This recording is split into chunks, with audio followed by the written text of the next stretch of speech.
نحمده ونصلي ونسلم على رسوله الكريم أما بعد فأعوذ بالله من الشيطان الرجيم بسم الله الرحمن الرحيم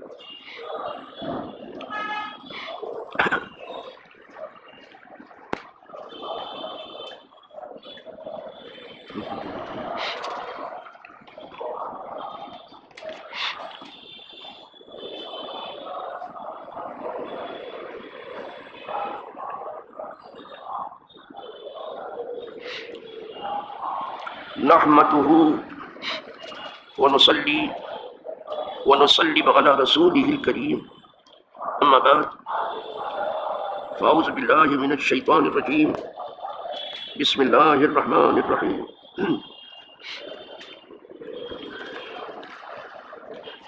الحمد لله رب العالمين. آج ہم باب التشہد سے تیسری فصل شروع کرنے جا رہے ہیں، اور تیسری فصل میں دو ہی حدیثیں باقی رہ گئی ہیں. انشاءاللہ ہم دونوں کو آج پڑھیں گے اور دونوں کو اپنے مبلغ علم کے حوالے سے آپ پر پیش کریں گے. یہ جو ہے تو دو، لیکن یہ 200 کے برابر، اس لیے کہ حضور کی جہاں بہت سی شانیں ہیں وہاں ایک شان آپ کی جوامع الکلم ہے. جوامع الکلم کا مطلب یہ ہے کہ جو بات دفتروں میں نہیں سمیٹی جا سکتی ہے حضور ایک فقرے میں سمیٹتے ہیں، یعنی کوزے میں دریا. آئی بات سمجھ؟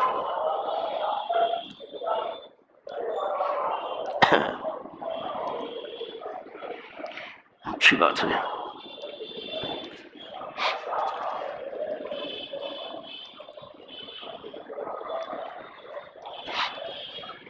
نحمده ونصلي ونسلم على رسوله الكريم أما بعد فأعوذ بالله من الشيطان الرجيم بسم الله الرحمن الرحيم. النافع قال كان عبد الله بن عمر إذا جلس في الصلاة وضع يديه على ركبتيه وأشار بإصبعه واتبعها بصره ثم قال رسول الله صلى الله عليه وسلم لهي أشد على الشيطان من الحديد، یعنی سبابہ. رواہ احمد. پہلی حدیث امام احمد ابن حنبل سے ہے. روایت کر رہے ہیں حضرت نافع، خود بڑے عالم ہیں، خاص طور سے عبداللہ ابن عمر سے یہ روایت ہے.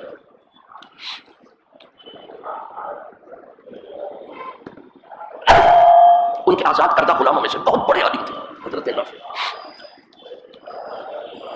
خود عبداللہ ابن عمر کا حال بیان کر رہے ہیں، اس لیے کہ عبداللہ ابن عمر بہت ہی عابد و زاہد تھے. نام عبداللہ تھا اور عمر فاروق کے بہت ہوشیار اور بہت بڑے عابد لڑکے تھے.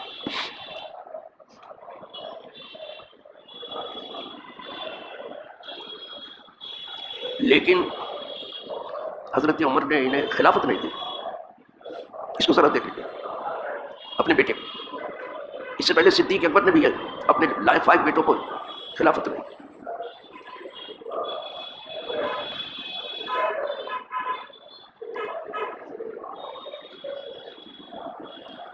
حضرت عثمان غنی نے بھی اپنے بیٹوں میں سے کسی کو نہیں کہا کہ خلیفہ. یہ صحابہ کرام کا خلوص للہ. خود مولا علی نے بھی حضرت امام حسین کو خلیفہ نہیں ڈکلیئر کیا. یہ حضور کی سنت پر عمل تھا. جب لوگوں سے پوچھا کہ آپ کے بعد ہم حضرت امام حسن کو خلیفہ، کہا یہ تمہارا کام ہے، خلیفہ بنانا بنا لینا. ہم تو اسی طرح سے اس معاملے کو چھوڑتے ہیں جیسے حضور نے چھوڑ دیا، کسی کو نہیں بنایا. یہ عوامی انتخاب تھا.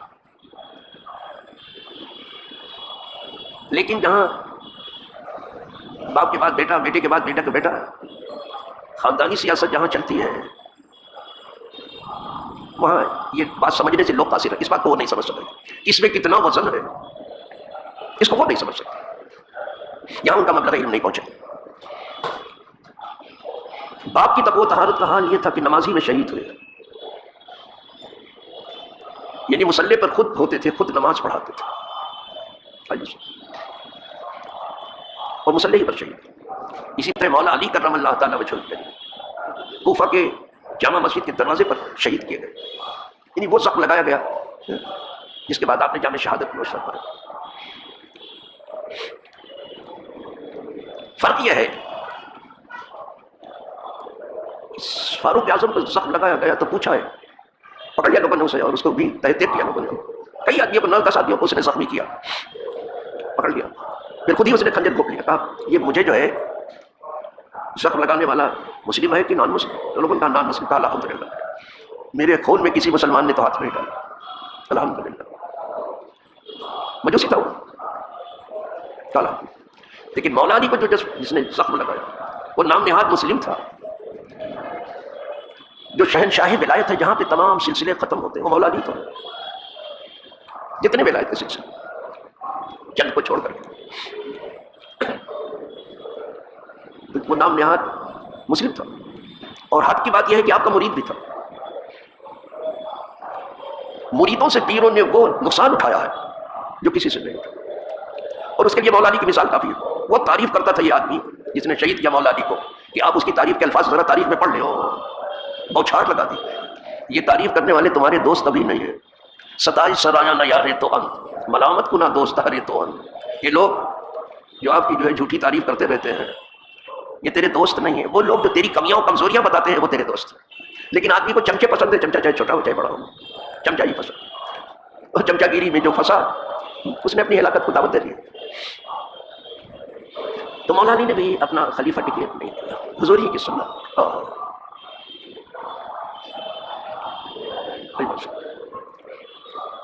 تو مولا علی بھی دروازے مسجد پہ شہید ہوئے. اور حضرت عثمان کا اگر محاصرہ نہ کیا جاتا، ان کو گھر میں نظر بند نہ کیا جاتا تو وہ بھی مسجد میں ہی شہید ہوتے. تو ان خلفاء کو مسجد سے اتنا پیار تھا. مسلمانوں کو اپنی آفس سے بہت زیادہ پیار ہے. اپنی آفس کو جو ہے انہوں نے مسجد بنانے کی کوشش کرتے ہیں، اپنی چھت کو انہوں نے مسجد بنانے کی کوشش کرتی ہے. مسجد مسجد ہے. اگر در خانہ سب محراب داری نماز صاحب کی در مسجد گزاری. کبھی کسی جنگل کو بھی دیکھا مسلم مسجد میں آتے ہوئے نماز پڑھتے ہیں؟ یہ مسلمانوں کے پیشوا بنے پھر رہے، ادھر ادھر کی باتیں کرتے ہیں، سمجھتے ہیں کہ میڈیا کے زور پر ہی زندہ رہے. یہاں زندہ وہی ہے جو اپنے آپ کے طور پر زندہ ہے، اپنے نفس کو پیچھے ڈال دیا اور خدا کے حکم کو اوڑھ کے آگے بڑھ گیا.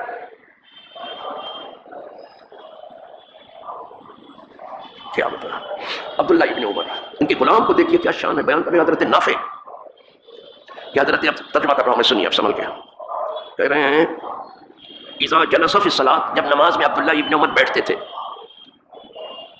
وضع یدیہ علی رکبتیہ، تو اپنے دونوں ہاتھ دونوں گھٹنوں پر رکھ لیتے تھے. آپ سب لوگ ایسے ہی کرتے ہیں.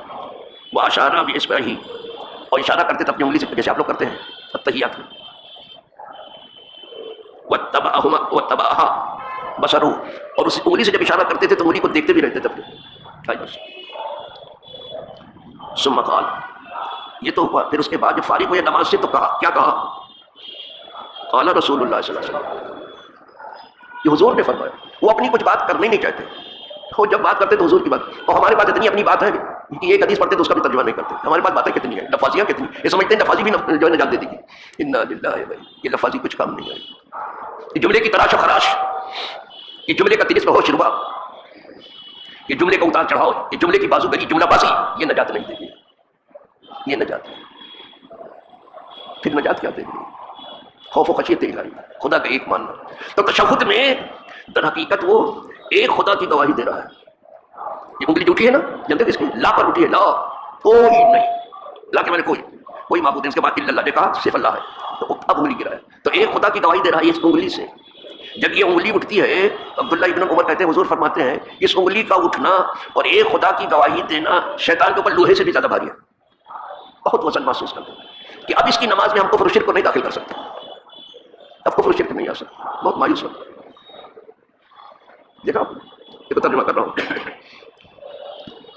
فرمایا لہیا اشد علی الشیطان من الحدید، یہ ضرور بھاری ہے، بہت بھاری ہے شیطان کے اوپر. لوہے سے بھی زیادہ بھاری ہے. لوہے سے مارو نا تو اتنا نہیں ہے اس کو، جتنا اس انگلی سے مارنے پر، ایک خدا کی گواہی دینے پر اس کو چوٹ لگ رہی ہے شیطان. آئی بس. تو یہاں شیطان کے کہے پہ عمل ہے. خمینی ایک بات کہتا تھا، امام خمینی کا اہل تشیع، یہاں جو بھی تھا، یہاں کچھ شیاطین ہیں، اس میں صفحے اول میں امریکہ ہے، اس کے بعد روس کو کہتا تھا، اس کے بعد اسرائیل کو کہتا تھا، بولے دو بڑے بڑے شیطان ہیں ایک چھوٹا سا. یہاں نام نہاد مسلم حکمرانوں کو شیطانوں کو کہے پر ہی اس کے اشارے ہی پر نقل و حمل ہے، اور باتیں بناتے پھر رہے ہیں، سمجھتے ہیں میڈیا کے زور پر زندہ رہے گا. کیا بدماش کہیں گے، خدا جانے کس ماں نے تجھے جنم دیا، ادھر ادھر کی باتیں. تو ادھر ادھر کی نہ بات کر، ادھر ادھر کی لفظیاں ہو رہی نا میڈیا پہ، تو ادھر ادھر کی نہ بات کر. یہ بتا کہ قافلہ کیوں لٹا، آج یہ امت بے جگہ کیسے لٹے گی؟ بھائی ناپاک تمہاری وجہ سے ہے مسلم حکمرانوں، تمہاری ناپاکی کی وجہ سے، تمہاری بے دینی کی وجہ سے، تمہاری بے رحمی سے، تمہاری بے ضمیری کی وجہ سے یہ سب کچھ ہو رہا ہے. یہ بتا کہ قافلہ کیوں لٹا، قتل عام کیسے ہوگا فلسطین میں 57 ملک کے ہوتے ہوئے؟ یہ بتا کہ قافلہ کیوں لٹا. مجھے بہنوں سے غرض نہیں، مجھے غیر مسلموں سے کوئی تعلق نہیں. غیر مسلموں کو پابندی نہیں ہے ہماری بات کے، بالکل مجھے تیری رہبری کا سوال ہے. لیکن آپ لوگ تو رہبر بنے گھوم رہے ہیں، کوئی سیاسی رہبر ہے، کوئی مذہبی رہبر ہے، پگڑی باندھے گھوم رہے ہیں، خدا جانے کیا کر رہے ہیں، ادھر فتوا دے رہے ہیں ادھر فتوا. یہ فتوا آپ کا فتن سے ہے کہ مفت سے ہے؟ اجرکم علی الفتویٰ اجرکم علی النار. جو بہت زیادہ چڑی ہے ادھر ادھر کی بات کرنے میں، وہ زیادہ آگ میں جانے کا حریص ہے. بہت پرہیزگار بنتے ہیں، باتیں ان کو اٹھا کے لے جائیں گے. ہاں میں بات سمجھو، یہ عبداللہ ابن عمر کے غلام کہہ رہے ہیں، یہ انگلی اٹھانا جو ہے یہ کیا ہے؟ شیطان کی جان نکل جاتی جب آپ کی انگلی اٹھتی ہے. بس یہ کبھی سنا تھا؟ کبھی نہیں، اور کسی تقریر میں سنیں گے بھی نہیں. کیا کہتے ہیں اور تقریریں سن لیجیے،